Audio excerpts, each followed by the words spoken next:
آل سعود هم هذه عقيدتهم، لو تمكنوا وهم صرحوا. نقلت لكم سابقا نواف عبيد المستشار الأمني لحكومة آل سعود كتب في جريدة واشنطن تايمز واشنطن بوست في أمريكا مقالة صريحة، قال إذا انسحبت أمريكا من العراق نحن المملكة العربية السعودية على تعبيره سنتدخل في العراق ماليا وسياسيا وعسكريا، سنتدخل هنا. يريدون الغزو، يريدون القتل. هم اليوم حتى آل سعود حكومتهم في الباطن تدعم أولئك الإرهابيين والتكفيريين الوهابيين، تبعث بهم إلى العراق حتى تخلص منهم من داخل بلادها.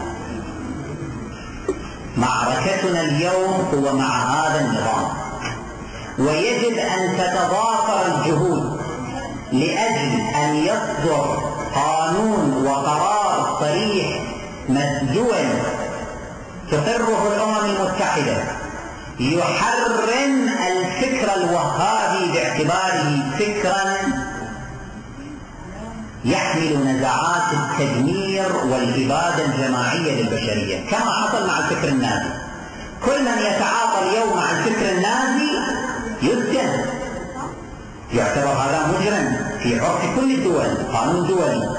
اليوم يجب أن يتعامل مع الفكر الوهابي بنفس التعامل، ولذا الواجب على جميع المؤمنين الأسبوع المقبل إن شاء الله تعالى في يوم السبت الكل يتوجه، كل فرد منكم وكل عائلة تتوجه إلى الهاي بارك.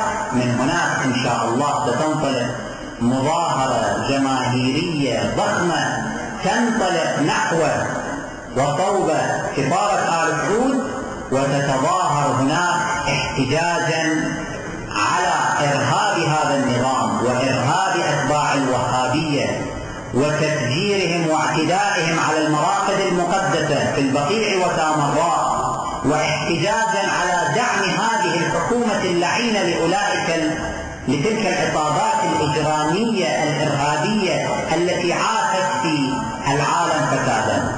هذا الأمر واجب حقيقة، واجب على كل فرد منا، ويجب السعي كما قلنا لأن يجرم هذا الفكر الإرهابي التدميري الوحشي، أن يجرم عالميا من قبل الأمم المتحدة.